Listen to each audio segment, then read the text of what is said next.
Mainit ang araw nang dumating ang tricycle sa tapat ng bahay ni Aling Ana. Nakaasul na t-shirt at may dalang sako ng gamit ang lalaking bumaba. Matangkad, moreno, at may matipunong katawan. Bumaba si Ana mula sa balkonahe. Dala ang puting tuwalya sa balikat. "Ikaw si Mario?" tanong ni Ana habang papalapit. "Opo, ma'am. Ako po yung ipinadala ni Mang Tonyo para sa trabaho sa bakod." Sagot ng lalaki habang pinupunasan ng pawis sa noo. Napansin agad ni Ana ang malalaking braso ni Mario. Basa sa pawis at may ilang galos na tanda ng pagtatrabaho sa ilalim ng araw. Hindi niya maiwasang mapatitig ng bahagya.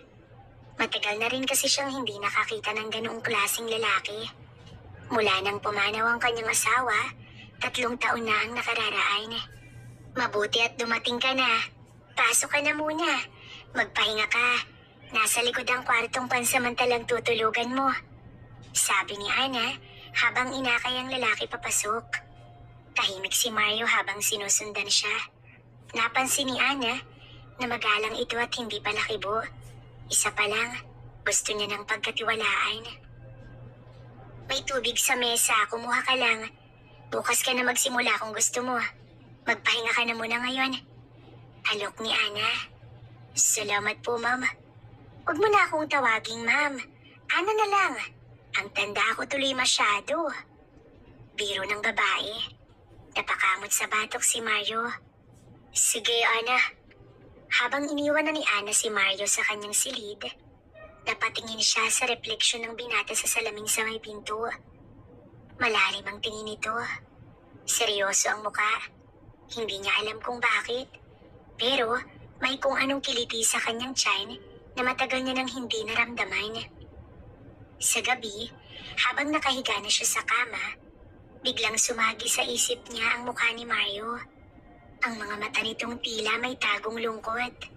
At ang tikas ng katawan nitong kay hirap iwasan. Ngumiti siya mag-isa. Siguro, hindi masamang masanay ulit sa may kasamang lalaki sa bahay. Bulong niya sa sarili.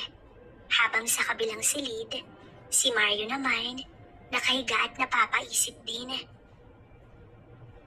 Maaga pa lang, gising na si Mario.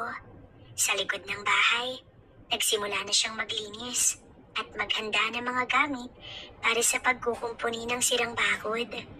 Walang imik, puro trabaho lang. Nakasuot siya ng puting sando at lumang maong na pantalon. Bakat ang hugis ng kanyang katawan sa bawat galaw. Sa may bintana ng kusina, tahimik na pinagmamasdan siya ni Ana habang hinihintay ang pag-init ng tubig para sa kape. Nakasuot lang siya ng manipis na duster.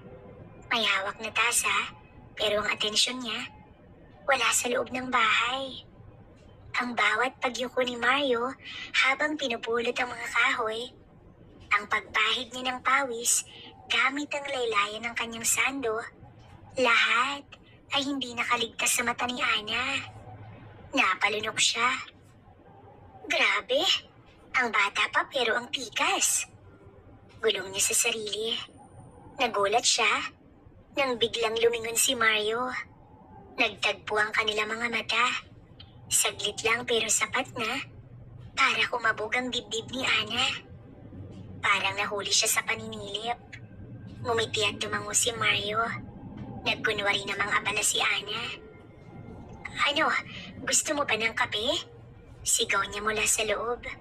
"Kung okay lang po," sagot ni Mario habang lumalapit sa pintuan.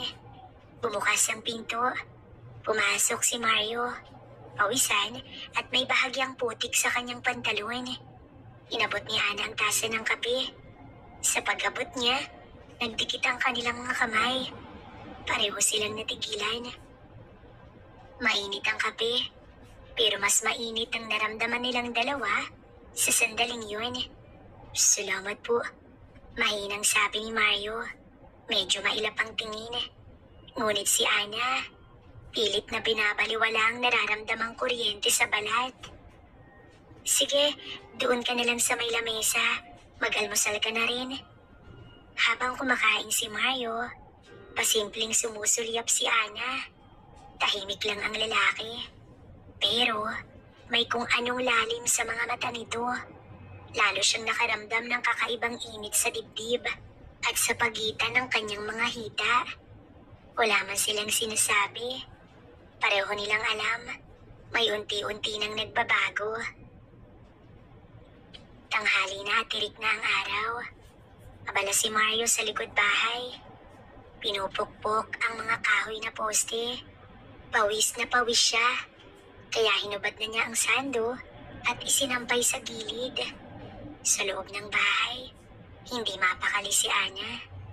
Sumilip siya sa pintana at doon niya nakita ang basang katawan ni Mario. Kita ang matitigas nitong dibdib at likod. Bumibilis ang tibok ng puso ni Ana. Napalunok siya. Ang init ng panahon. Bulong niya, kahit alam niyang hindi lang init ng araw ang bumabalot sa katawan niya. Nagdesisyon siyang dalhan ng tubig si Mario. Kumuha siya ng pitsil at baso at lumabas papunta sa likod bahay. Nang makita siya ni Mario, agad itong tumayo at tumango. "Salamat, Ana," sabi nito habang inaabot ang baso. Pag-abot niya ng baso, aksidenteng nabuhos ang kaunting tubig sa kamay ni Ana. Sa pagkabigla, napaatras siya ng bahagya, ngunit natapilok at muntik ng matumba. "Aray!" Gulat niyang sigaw. Agad siyang nasalo ni Mario sa bewang. Napakapit siya sa matigas nitong dibdib. Saglit silang natigilan. Magkalapit ang muka, magkadikit ang katawan. Mainit ang hininga ni Mario. Ramdam ni Ana ang matikas na braso nitong nakayakap sa kanya. Napatingin siya sa mga mata ng lalaki. May kung anong tahimik, pero mainit na titig doon. "Okay ka lang?" Mahinang tanong ni Mario. Hindi pa rin naalis ang kamay sa kanyang bewang. "Oo, salamat," sagot ni Ana. Hindi maalis ang kamay sa dibdib ni Mario. Napalunok si Mario, tsaka dahan-dahang binitiwan si Ana. Umatras ito ng kaunti at tila naiilang. "Pasensya ka na, ako pa yata ang naging sanhi," sabi ni Ana. "Hindi po, mabuti na lang at nasalo kita." Umiti si Ana, pero sa loob-loob niya, kumakabog pa rin ang kanyang dibdib. Ang kamay niyang kanina nakahawak sa dibdib ni Mario. Tila may naiwan pang init. Pagbalik niya sa loob ng bahay, agad siyang naupo at napapikit. "Ano ba itong nangyayari sa akin?" Mahina niyang sambit habang pilit pinapakalma ang sarili. Sa labas, si Mario na may napahawak sa kanyang dibdib sa mismong parte kung saan dumampi ang palad ni Ana. Pareho silang hindi makalimot sa saglit na pagkadikit. Madilim na ang ulap sa hapon na yun. Nasa bubungan si Mario. Inaayos ang ilang sirang yero. Sa loob ng bahay ay si Ana, nakasilip sa bintana. May dalang payong at tuwalya. Nag-aalalang baka abutan ng ulan ng trabahador. Ilang minuto pa, bumuhos na ang malakas na ulan. Bigla siyang nataranta. "Mario, bumaba ka na't baka madulas ka." Narinig siya ni Mario at agad na bumaba. Basang-basa na ang buong katawan. Bumubuhos ang ulan mula sa kanyang buhok. Dumadaloy sa leeg, sa matitigas niyang balikat. Agad siyang sinalubong ni Ana sa may pinto. Hawak ang tuwalya. "Pasok ka na dali, Diyos ko. Basang-basa ka." Walang pag-aalinlangan na pumasok si Mario. Sa sala, ibinaba niya ang gamit at tumayo. Nanginginig sa lamig. Napansin ni Ana na kumakapit sa balat ang kanyang basang pantalon. Bakat na bakat ang bagay na iyon dito. Napalunok siya at pilit umiwas ng tingin. "Inumin mo tong salabat pampainit," sabi niya, sabay abot ng baso. "Salamat, Ana." Tinignan siya ni Mario. Basa pa rin ang buhok nito at ang sando nakasabit lang sa balikat. Tahimik na ilang sandaling nagtagpo ang kanilang mga mata. Si Ana'y hawak pa rin ng tuwalya, pero hindi agad maipunas kay Mario. Nahihiya siya, pero may kung anong nagtutulak sa kanya. Halika rito, ako nang magpupunas. Mahina niyang sabi. Lumapit si Mario. Dahan-dahan siyang pinunasan ni Ana. Sa buhok, sa muka, sa liig, hanggang sa balikat. Ramdam niya ang init ng katawan ng lalaki, kahit malamig ang hangin sa paligid. Nang mapunta sa dibdib, natigilan si Ana. Basang-basang balat, matigas, mainit. Napaangat ang tingin niya kay Mario. Hindi nagsasalita ang lalaki. Pero ang tingin nito, lalong lumalalim. Kung gusto mo, may ekstrang damit sa kwarto ng asawa ko. Sabay bitaw niya ng tuwalya. Salamat. Bulong ni Mario, pero hindi pa rin umaalis ang tingin sa kanya. Naglakad si Ana palayo, pero bago pa siya makapasok ng silid, tumigil siya at muling lumingon. Si Mario, nakatayo pa rin sa sala. Basang-basa ang katawan, ngunit tila mas mainit ang tensyon sa pagitan nila kaysa sa kahit anong ulan sa labas. At sa likod ng pinto, habang humihinga ng malalim si Ana, tinanong niya ang sarili. Hanggang kailan ko kayang pigilan ang nararamdaman ko? Gabi na, tahimik ang paligid. Ang ulan, unti-unti nang huminto. Pero sa loob ng bahay, may kung anong bagyong bumabagyo sa loob ng dibdib ni Ana. Nakahiga siya sa kama, nakatingin sa kisame. Suot niya ang kanyang manipis na pantulog. At sa loob ng silid, ramdam pa rin niya ang init ng eksenang nangyari kanina. Ramdam pa niya ang pagkakadikit ng kanyang palad sa basang balat ni Mario. Napapikit siya. Sa isipan niya, muling sumulpot ang imahe ng trabahador. Ang matitigas nitong braso at ang lalim ng tingin nito sa kanya. Napahawak siya sa sariling dibdib. Huminga ng malalim. Dahan-dahan niyang hinagod pababa ang kanyang tiyan. Hanggang sa bagay na iyon sa kanya. Hindi siya sanay sa ganitong damdamin. Matagal na siyang hindi hinawakan ng lalaki. Matagal na rin siyang walang yakap, walang halik. Pero ngayong si Mario ang laging laman ng isip niya, hindi na niya mapigilan. Mario, bulong niya sa sarili. Habang sa madilim na silid, ginagawa niya ang bagay na makapaghahatid sa kanya sa dulo. Sa kabilang bahagi ng bahay, si Mario na may nakahiga rin. Hindi rin mapakali. Kahit nakasuot na siya ng tuyong t-shirt, tila nananatiling basa ang kanyang isipan sa alaala ng haplos ni Ana. Naalala niya ang pagpunas ng babae sa kanya. Ang mga mata nitong tila naglalagablab. Ramdam niya ang tensyon kanina. Hindi yun imahinasyon lang.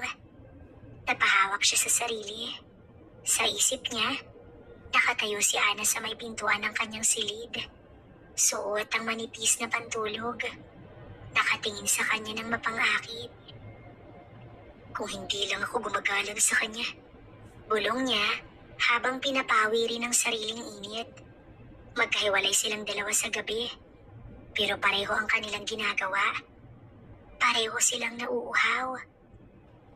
At sa katahimikan ng gabi, sabay silang nag-iingay dahil sa ginagawa nila. Sabay na pangalan ang lumalabas sa kanilang mga labi, Mario at Ana. Kinagabihan, huminto ang ulan, pero hindi ang init na bumalot sa katawan ni Ana. Habang pinapatay niya ang ilaw sa sala, napansin niyang bukas pa ang ilaw sa silid ni Mario. Lumapit siya at kumatok. Mario, gabi na. Huwag mong hayaang bukas ang ilaw. Bumukas ang pinto. Nakatayo si Mario.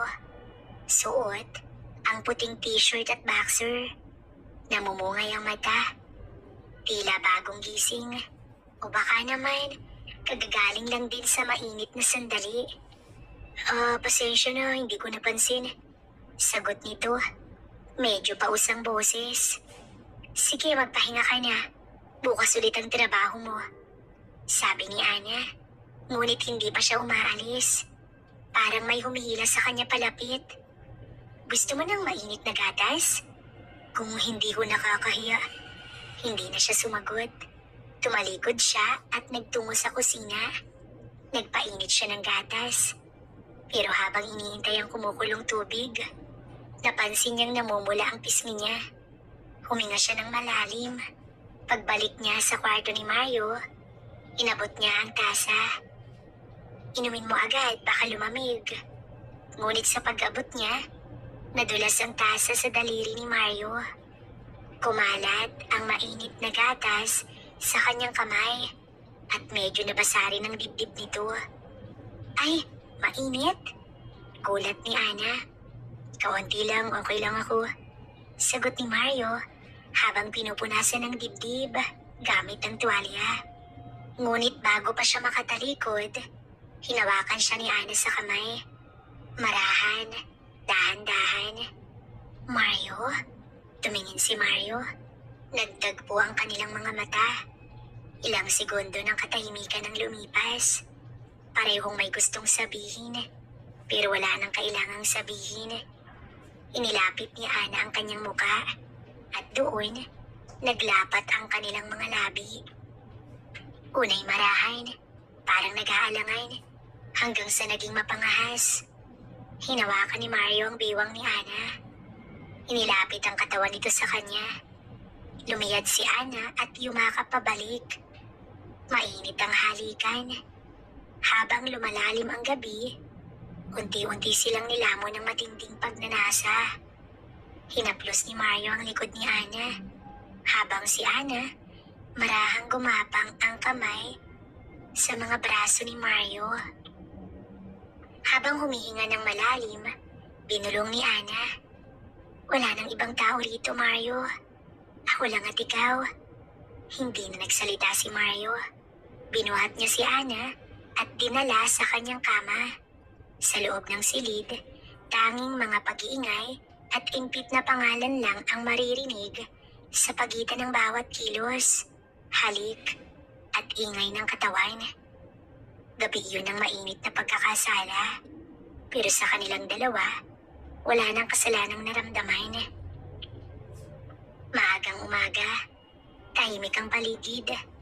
Maliban sa huni ng mga ibon sa labas, ang sinag ng araw, marahang pumapasok sa bintana ng silid. Sa kama, magkadikit pa rin ang katawan ni Mario at Ana. Si Ani nakayakap mula sa likod ng binata. Ang kanyang pisngi, nakadikit sa matipunong likod nito. Dahan-dahang iminulat ni Ana ang mga mata. Umiti siya nang mapagtanto kung nasaan siya at kung sino ang kaharap niya. Mainit pa rin ang kanyang pakiramdam. Hindi dahil sa kumot, kundi sa alaala ng gabing mainit at mapusok. Ginapang niya ng marahan ng kamay, papunta sa tiyan ni Mario. Napakislot ang lalaki at napalingon sa kanya. Gising ka na pala, bulong ni Mario. Paos ang boses. Hindi pa ako nakaka-recover. Sagot ni Ana. Idinikit pa lalo sa kanya ito. Napatawa si Mario. Lumingon ito at hinarap si Ana. Nagkatinginan sila ng malapitan. Walang salita. Malalim lang ang tinginan. Puno ng pagnanasa at paglalambing. Hinaplos ni Mario ang pisngi ni Ana. Ang ganda mo. Namula si Ana. Ngayon mo lang ba napansin? Ngumiti si Mario. Tsaka muling inilapit ang labis sa kanya. Sa ikalawang pagkakataon, muli silang naghinang. Mas marahan, mas mapanatag. Hindi na tulad kagabi na puno ng panggigigil. Ngayon, puno na ng lambing. Nagpalit sila ng pwesto ni Mario. Dahan-dahan ang halik sa kanya. Napapikit si Ana at huminga ng malalim. Nang damhin ni Mario ang bagay na iyon sa kanya. Hindi nila kailangan ng salita. Ang bawat galaw, bawat haplos ay sapat para maiparating ang kanilang nararamdaman. Mainit pero banayad. Mapusok pero may paggalang. Nang matapos, magkayakap silang muli. Si Ana, nakasiksik sa dibdib ni Mario. Si Mario naman, may bahagyang ngiti sa labi habang hinahaplos ang buhok ni Ana. Mario, alam mong hindi na ako bata at ikaw. Hindi ko to ginawa dahil gusto lang ng katawan, Ana. Gusto kita, simula pa noong unang araw. At hindi ako aalis kung ayaw mong paalisin. Hindi sumagot si Ana. Pero ang yakap niya kay Mario ay mas humigpit. Sa oras na yun, alam nilang pareho. Hindi lang init ng katawan ang naglapit sa kanila. May nabubuong koneksyon. At ito'y hindi lang isang gabi lang. Tanghali na, nang magising si Ana. Mag-isa na siya sa kama. At naaamoy niya ang halimuyak ng nilulutong sinangag mula sa kusina. Nakangiti siyang bumangon. Isinuot ang manipis na robe at dahan-dahang lumabas ng kwarto. Sa kusina, nakita niya si Mario. Nakatalikod, abala sa pagprito ng itlog. Nakasando lang ito at bakat pa rin ang matitigas nitong likod at braso. Napangiti si Ana habang pinagmamasdan ito. Ngayon hindi na siya kailangang magtago. Ang aga mo palang maglambing sa tiyan ko. Biro niya habang lumapit. Lumingon si Mario at ngumiti. Dapat lang, kailangan mo magpalakas, Ana. Umupo si Ana sa lamesa. Alam mo, ngayon lang ulit ako ginawa ng almusal ng lalaki. Simula nung mawala si Kuya? Tanong ni Mario. Alam mo may asawa ako dati? Oo, alam ko. Hindi pa ako nagtatrabaho dito. Pero naririnig na kita sa mga kwento ni Mang Tonyo. Yung biyudang tahimik pero maganda. So, matagal mo na akong kilala? Higit pa sa akala nyo. Mario, sino ka ba talaga? Huminga ng malalim ang binata, tsaka umupo sa tapat ni Ana. Anak ako ni Aling Petra, yung tendera ng gulay sa palengke. Lumaki ako sa hirap, namasukan kung saan-saan para makatulong sa nanay ko. At noong isang taon, nakita kita minsan sa simbahan. Ang ganda mo, Ana. Pero malungkot ang mga mata mo. Tahimik lang si Ana. Hindi niya alam na may ganoong tagal nang may nakamasid sa kanya. Hindi ako nagtangka noon. Pero nang inalok ako ni Mang Tonyo ng trabaho sa bahay mo, hindi na ako nagdalawang isip. Dahil gusto mo akong makita ulit? Tumango si Mario. Oo, pero hindi ko inakala na mangyayari ito. Kala ko hanggang tingin lang. Tahimik sandali si Ana. Tiningnan niya si Mario. Ang batang lalaki na lumaki sa hirap. Ngunit may matalim na respeto sa kanya. At ngayon, nasa harapan niya hindi lang bilang trabahador, kundi isang lalaking handang magmahal. Hinawakan niya ang kamay ni Mario sa ibabaw ng mesa. Hindi ko rin inakala pero nandito na tayo ngayon. Hindi ako perpekto, Ana. Marami pa akong dapat patunayan pero kung papayag ka, gusto kong ikaw ang kasama ko habang ginagawa ko yun. Namasa ang mata ni Ana. Hindi siya sanay sa mga lalaking nagsasalita ng ganito. Lalaking totoo, simple, pero may paninindigan. Mario, wala akong hinihiling kundi ang totoo. At ngayon pa lang alam kong totoo ka. Hinawakan ni Mario ang kamay niya ng mas mahigpit. Sa katahimikan ng kusina, may bagong simula. Hindi lang ng damdamin, kundi ng isang relasyong batay sa paggalang at tapat na hangarin. Makalipas ang ilang araw, tila naging mas natural na ang samahan ni Ana at Mario. Hindi na sila nangangapa sa isa't isa. May mga ngiting bigla na lang lumilitaw sa kanilang pagitan. May mga tingin ang hindi na kailangang ipaliwanag. At isang umagang iyon, habang nagluluto si Ana ng almusal sa kusina, biglang may mga braso na yumakap mula sa likod niya. Ang bango, bulong ni Mario. Idinidikit ang ilong sa batok ni Ana. Napangiti si Ana, pero hindi agad nagsalita. Patuloy lang siya sa paghalo ng sinangag. Yung bawang yung naaamoy mo. Hindi, ikaw yun. Ramdam niya ang mainit na katawan ni Mario sa kanyang likod. Nakasuot lang siya ng manipis na duster. At si Mario naman, tanging boxer lang ang suot. Ang init ng kanilang balat, naglalapit na muli ng kanilang katawan. Hindi pa dalos-dalos, kundi may kasamang pag-aalaga. Hinaplos ni Mario ang tiyan ni Ana, tsaka marahang umalik sa gilid ng leeg nito. Napapikit at napasinghap si Ana. Mario, gusto lang kitang yakapin habang nagluluto ka. Mahina niyang sabi, ngunit hindi tumigil sa halik. Bumaling si Ana. Hinarap si Mario. Baka masunog ang sinangag. Biro niya, sabay kagat sa labi. Ikaw ang mas gusto kong tikman eh. Bigla siyang binuhat ni Mario at isinampas sa lamesa. Napasinghap si Ana pero hindi tumutol. Pinagmasdan niya ang binata. Puno ng pagnanasa ang mga mata pero may halong pag-aalaga. Unti-unting dinaman ni Mario ang bagay na iyon sa kanya. At alam niyang tanggap siya ni Mario. Kahit nakulubot yun, lahat ng marka ng kahapon tanggap siya ni Mario. Hinalikan siya ni Mario ng dahan-dahan.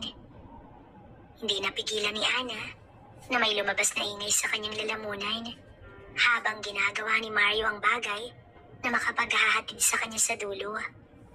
Nakakapit siya kay Mario at hindi alam kung anong mararamdaman ng mga oras na yun. Mario, bulong ni Ana na nanginginig. Gusto kong ipadama sa ito, Ana, dahil mahal na mahal kita. Gusto kong maranasan mo ang bagay na to. At sa umagang yun, hindi na umabot sa pagkasunog ang sinangag dahil ang buong kusina ay pinuno ng init. Init ng pagmamahalan at muling pagbangon ng isang puso na matagal nang natulog.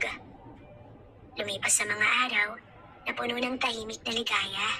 Sa bawat gising ni Ana, laging naroon si Mario. Minsan sa kama, minsan sa kusina, minsan abala sa pag-ayos sa labas. Pero laging naroon. Hindi na siya muling nagising ng mag-isa. Sa umpisa'y nililihim nila ang relasyon. Pero sa mata ng mga tao sa paligid, hindi na iyon kailangan pang sabihin. Kapag dumarating si Mario mula sa trabaho, si Ana na mismo ang sumasalubong. Kapag umuupo ito sa sala, si Ana ang tagahaplos ng likod. Kapag dumidilim na ang gabi, magkasama silang sumisilip sa langit. Tahimik na magkasiping sa ilalim ng mga bituin. Isang gabi habang nakahiga silang dalawa sa kama, yumakap si Ana kay Mario. Alam mo, matagal ako naging malungkot dito sa bahay. Kala ko, hanggang doon na lang ang buhay ko. Humarap si Mario sa kanya. Hinaplos ang mukha niya. Wala ka ng dahilan para malungkot, Ana. Hindi habang buhay mag-isa ka. Hinawakan ni Ana ang kamay nito. Baka bukas, isipin mong sagabal lang ako. Baka mainip ka. Hanapin mo ang ibang babae. Yung mas bata, yung mas makinis. Hindi na siya nakapagsalita pa. Hinalikan siya ni Mario sa labi. Mahaba, malalim at puno ng pangako. Hindi ko hinahanap ang perpekto. Ikaw lang, Ana. Napaluha si Ana. Hindi sa lungkot, kundi sa tagal ng panahong wala siyang narinig na ganoong klaseng katapatan. Niyakap niya ng mahigpit si Mario. At sa muli sa katahimikan ng gabi, pinagsaluhan nila ang init ng kanilang pagmamahalan. Hindi na sa gitna ng lihim, kundi sa gitna ng tiwala. Ang bawat halik ay tila nagsasabing, ako lang at ikaw walang iba. Ang bawat haplos, puno ng pag-uunawa at pagnanais na manatili. Hanggang sa madaling araw, magkayakap pa rin sila. Walang saplot sa ilalim ng kumot, ngunit puno ang puso. At sa pagdilat ni Ana kinabukasan, tanaw niya sa may pintuan si Mario. Hawak ang tasa ng kape habang nakangiti.